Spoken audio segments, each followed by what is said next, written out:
Welcome to the Deep Dive. We're here to unpack complex topics, find those nuggets of knowledge that help you see the world a bit differently. And today we're tackling something pretty fundamental. Exactly. Mhm. When you hear first responder, what comes to mind? I mean, it's usually flashing lights, right? Yeah. Sirens, maybe highly trained professionals rushing in. That's the classic image, yeah. The uniform, the equipment, people who are, designated for that role. But digging into our source for today, I started wondering, is that the whole story? What if the real first responder in those first critical seconds is actually, well, someone like you listening right now? Mhm. So our mission in this deep dive is twofold. First, explore that crucial, often forgotten role of ordinary people in emergencies. And then, And then we'll unpack how public safety systems themselves are changing, transforming really, to face modern threats. It involves this key idea called integration. and our guide for this is Kristen Shea's book, Integrated Response, Redefining Public Safety in a Modern Age. Her background is, well, perfect for this. It really is. Over 30 years in criminal justice patrol, investigations, community policing. She made sergeant back in 2003, even earned the Purple Heart and Meritorious Service Medals. Plus, public safety is in her blood, so to speak. Hmm. Her dad was a law enforcement major. Her husband's also a professional in the field. Right. And now she's program director for criminal justice at Polk State College, really focused on helping agencies work together better. That's her whole mission. Yeah, and her book really connects the dots between, the academic theory and the tough realities on the ground. It draws heavily on real-world stuff.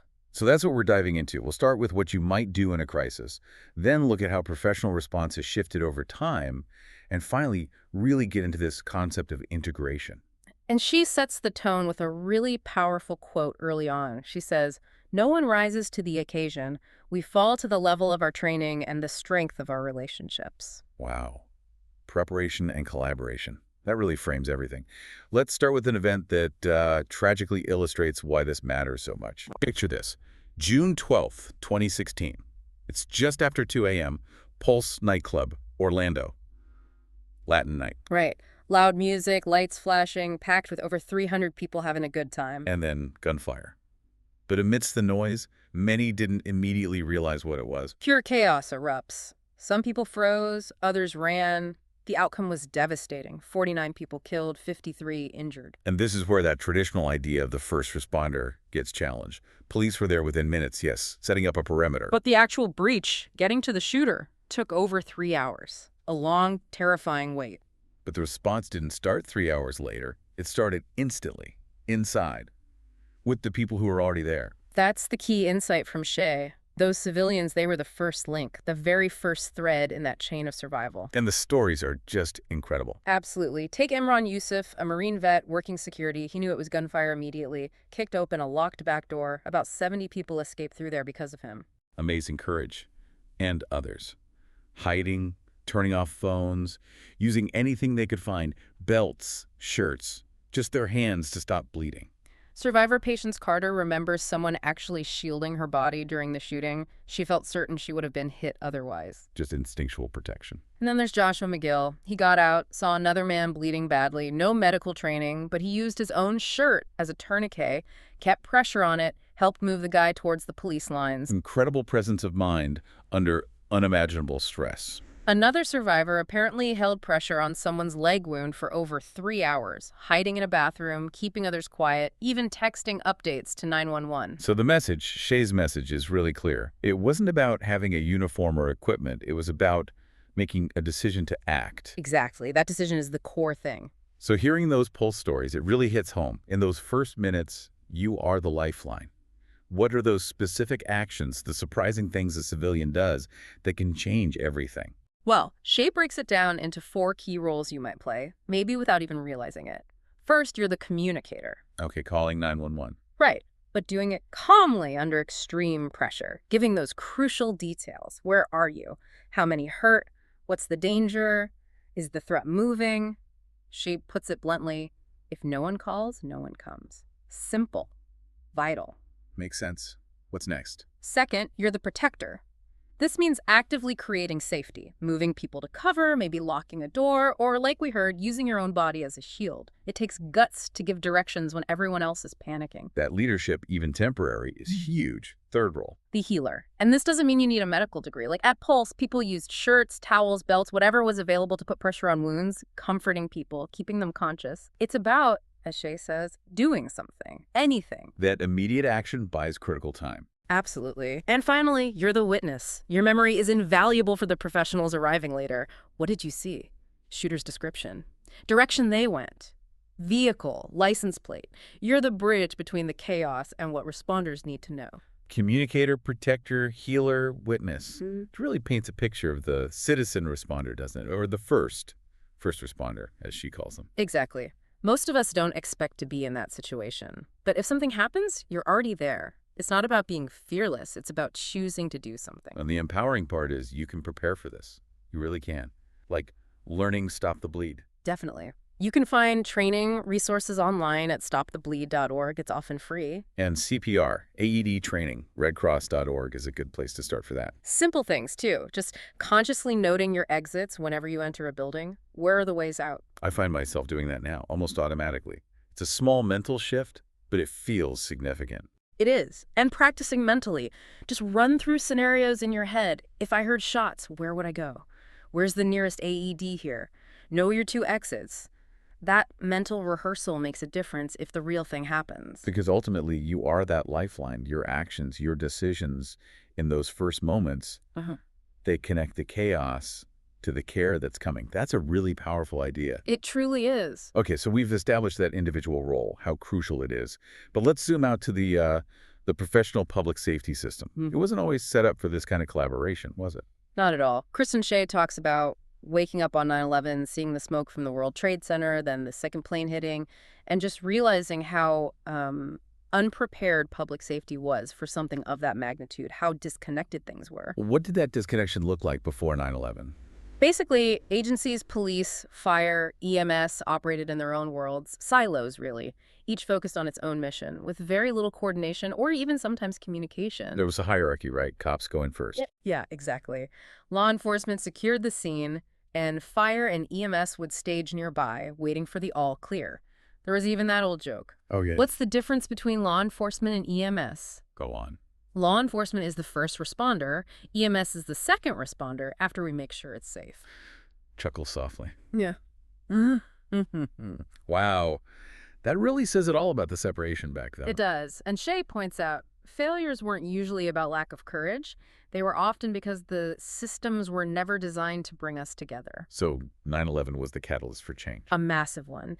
That really kicked off what Shea calls the integration revolution. The Department of Homeland Security was formed. Crucially, things like the Incident Command System, ICS, and the National Incident Management System, NIMS, were adopted nationwide. What did those systems do? They provided a common language, a standard way of operating for all agencies responding to a major incident. Think of it like finally giving different orchestras the same sheet music and conductor. Ah, okay. So everyone's on the same operational page. Exactly. And slowly, those walls between agencies started to crack. Joint training exercises became more common. Agencies put liaisons in each other's command centers. Planning started happening together. It fostered relationships, shifted the mindset from competition to collaboration. But it wasn't an overnight fix, right? Other events still showed gaps. Absolutely. The Boston Marathon bombing, for instance.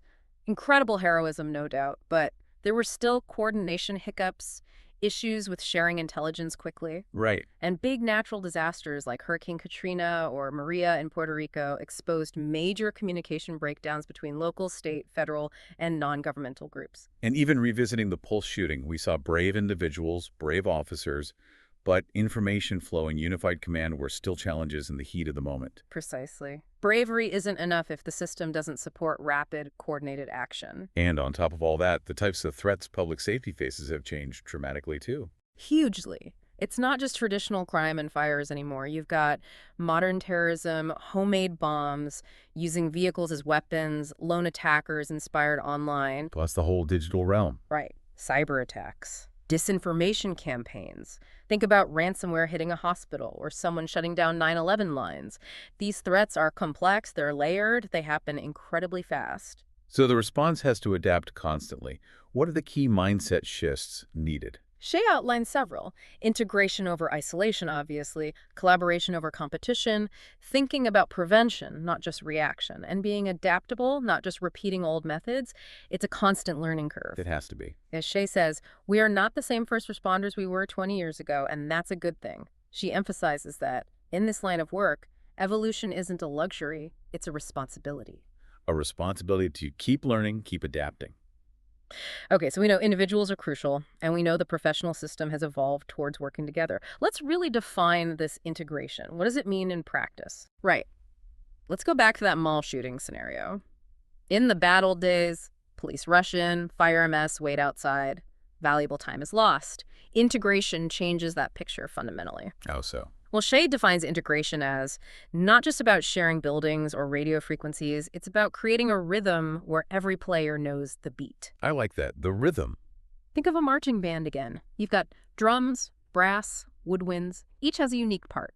But without a conductor, without shared music, without knowing the cues, it's just noise. Chaos. Exactly. Integration is that conductor, that shared score. It means agencies truly understand each other's roles and capabilities. It means communication flows clearly in real time. It means sharing tools and information.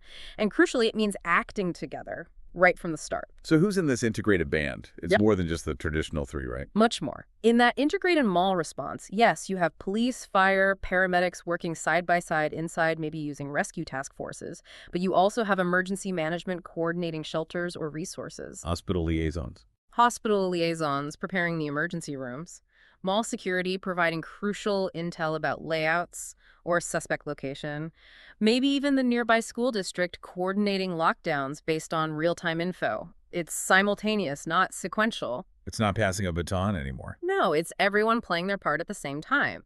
The team includes law enforcement, fire, EMS, emergency management, absolutely, but also the community schools, faith groups, neighborhood watches, and private partners, hospitals, utilities, major businesses. So integration leverages all these different strengths. She says, integration doesn't mean we all play the same instrument.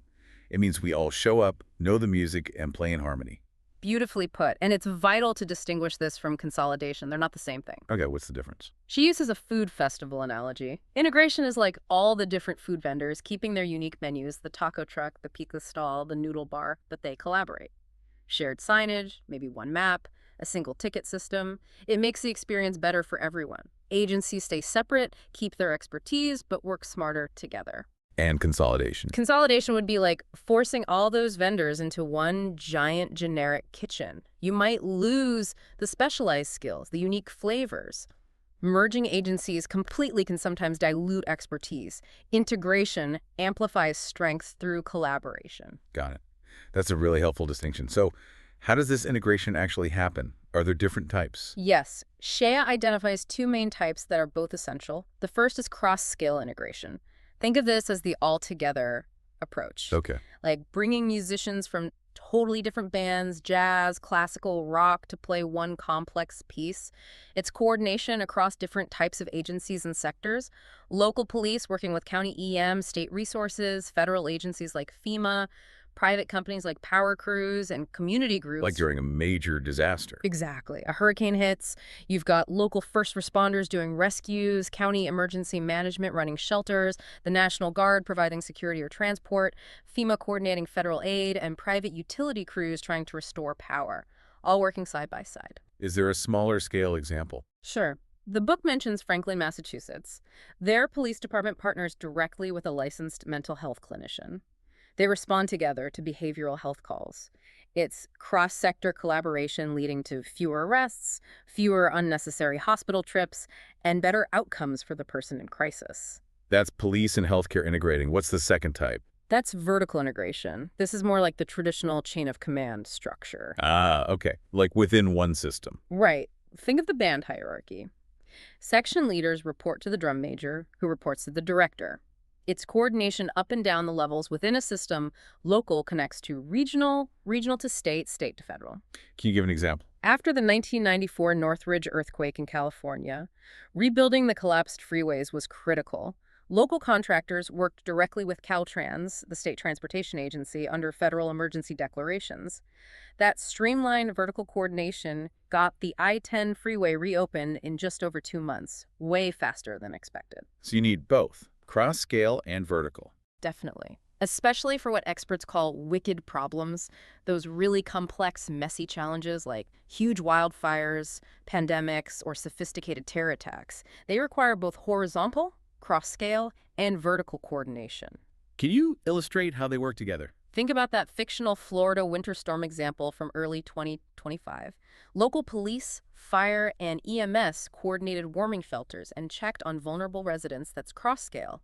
At the same time, the governor activated state resources, like the National Guard, and requested federal assistance. That's vertical integration, both happening at once. Okay, so integration, in its various forms, clearly leads to better outcomes. How does it practically achieve that? What are the mechanisms? Well, fundamentally, it cuts delays. It prevents agencies from working at cross purposes or duplicating effort. It makes the whole response smarter. A key mechanism is communication before a crisis. Building relationships beforehand. Exactly. Like in Elgin, Illinois, where the police and fire chiefs apparently meet almost daily.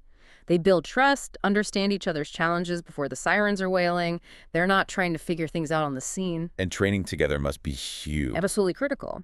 If agencies only train separately, they're likely to be confused or even clash during a real emergency. Shea highlights Montgomery County, Texas. They held a big exercise in October 2023, simulating a complex coordinated attack. What did that involve? Police, fire, EMS, hospitals, schools, multiple agencies practicing together, testing not just their tactical skills, but their communication, their command structures, their ability to work as one unit under pressure. It builds that muscle memory and, just as importantly, trust. Does it always have to be a massive exercise? No, even small steps help. Tabletop exercises, just talking through scenarios, police officers riding along with EMS crews, or fire chiefs observing police tactical training, anything that builds mutual understanding. Integration also clarifies roles. Yeah. Right. Yes. When everyone knows their job and how it fits into the bigger picture, you avoid turf battles and confusion. Response becomes much faster and smoother. And sharing resources. That seems like a big practical benefit. Huge, especially for smaller communities. Shea mentions regional collaborations in northeastern Massachusetts, like NEM-LEC for law enforcement and Metro Fire North District for fire services. What do they do? They allow smaller towns to pool resources. So a small department gets access to things like specialized SWAT teams, hazardous materials units, drones, or mobile command vehicles that they could never afford on their own. It strengthens the whole region. Beyond the systems and tech, though, you mentioned relationships. How crucial is that human element? It's everything. Technology helps, integrated command centers help, shared radio channels help, but ultimately, Shea stresses, people make it work. Trust is the currency of integration, and it has to be built before the crisis hits. There's a quote you mentioned from risk expert Gordon Graham. Yeah, he says something like, good communication isn't just about what you say, it's about knowing what matters to your partners. So, on scene, police need to tell fire about potential hazards, like active threats or structural instability. Fire needs to tell police about things like hazardous materials involved or victim locations. Knowing what the other guy needs to know is key. And this integration extends beyond just the professional responders. Absolutely. That's multi-stakeholder integration. Thinking of the whole community as part of the response team, bringing schools, utilities, businesses, faith leaders, neighborhood groups into the planning process before disaster strikes. Like that Cedar Rapids flood example. Exactly. Cedar Rapids, Iowa, 2008. A massive flood, 10 square miles underwater, thousands of homes destroyed. But the city didn't collapse. Why? Because they had already built relationships. What did that look like? Churches immediately became shelters. Businesses donated supplies and equipment. School staff helped coordinate evacuations. That pre-existing network of trust and collaboration made a life or death difference and helped the community bounce back faster. So, if integration is so beneficial, what stops it from happening more easily? What are the biggest hurdles? The biggest one, almost universally, is culture. Decades, sometimes centuries, of agencies operating separately created really strong identities and sometimes, unfortunately, invisible walls and turf wars. Can you give an example of where that failed? She points to the first World Trade Center bombing back in 1993. It was a stark example of failed integration.